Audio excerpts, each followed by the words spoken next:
For more than 30 years, a huge piece of space history was just gone.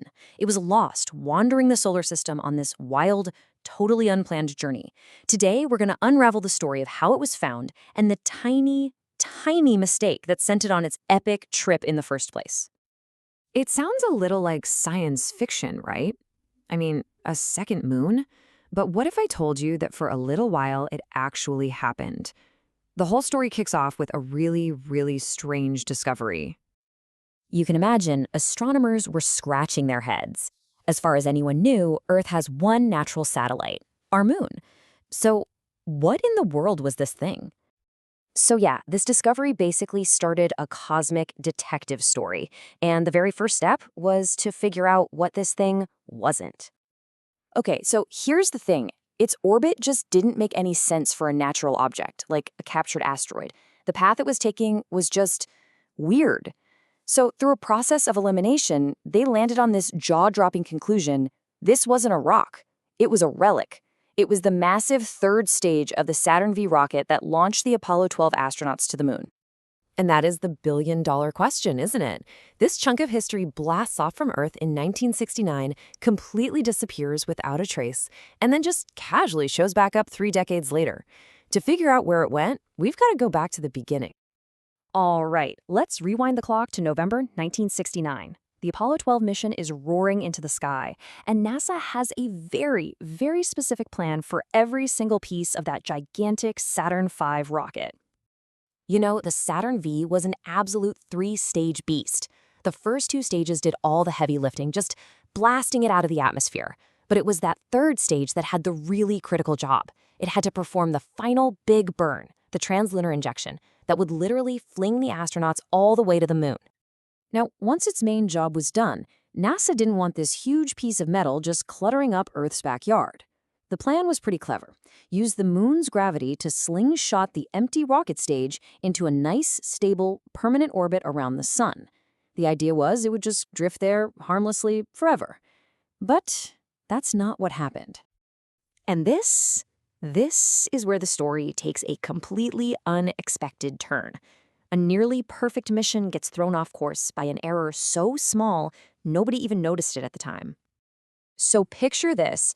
After separating from the crew, this rocket stage is just screaming through space at an unbelievable 20,000 kilometers per hour. And to get that perfect slingshot from the moon, it had to adjust its path just a little bit. And the maneuver itself was simple, at least on paper. All it had to do was fire some small thrusters to slow itself down by just 140 kilometers per hour. A tiny change in speed, really, but it was supposed to make it arrive at the moon at exactly the right time and place. The problem was a tiny, tiny inaccuracy in the tracking data from the ground. It made the mission controllers think the stage was going a little faster than it really was. So they told it to slow down, but they overcorrected. By just 40 kilometers per hour? It seems like nothing, right? But it was enough to make the rocket miss the moon by thousands of kilometers. And with that one minuscule error, the rocket stage was cast adrift. Instead of a nice, stable solar orbit, it started this chaotic 3-decade-long journey all through the solar system. Now, to understand how it actually escaped Earth, you need to know about something called a Lagrange point. Just think of L1 as this kind of gravitational balancing point between the Earth and the Sun. It's like sitting at the very top of a gravitational hill. So to make this a little easier to imagine, think of the rocket as a car trying to drive up the really steep hill of Earth's gravity. Because of that tiny miscalculation, it didn't have quite enough gas to get over the very top of that hill, the L1 point. It kind of just hung there for about 15 months until the sun's gravity on the other side finally won the tug-of-war. It pulled it over the top and dragged it into a wild orbit around the sun.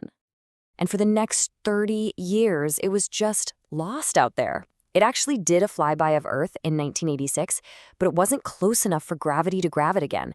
It just kept on racing around the sun until 2002, when the cosmic alignment was finally perfect for it to get pulled back over that gravitational hill and into Earth's orbit once again. So this brings us right back to our astronomers in 2002. They found this mystery object. They have a hunch it's man-made, but, you know, in science, a hunch isn't enough. They needed stone-cold proof. And the scientific detective work here is just so cool. First, they used something called spectroscopy to analyze the sunlight that was bouncing off the object. See, every material reflects light in its own unique way, creating a specific light signature. And the signature they found? It was a perfect 100% match for the special white titanium oxide paint they used on the Saturn V. To totally seal the deal, they traced its orbit backward in time, and its path led right back to something that escaped Earth's orbit in 1971. Case closed. The evidence was just undeniable. The paint matched, the trajectory confirmed it. The ghost that had been haunting Earth's orbit finally had a name. It was, for sure, the long-lost third stage from Apollo 12. But wait, the story doesn't actually end there. Just because they found it, that doesn't mean its crazy, chaotic journey was over. I mean, when you put them side by side, the difference between the plan and what actually happened is just incredible. The intended fate was this neat, tidy, permanent disposal. The actual fate, well, it turned out to be one of the strangest, longest, and most accidental journeys in the history of spaceflight.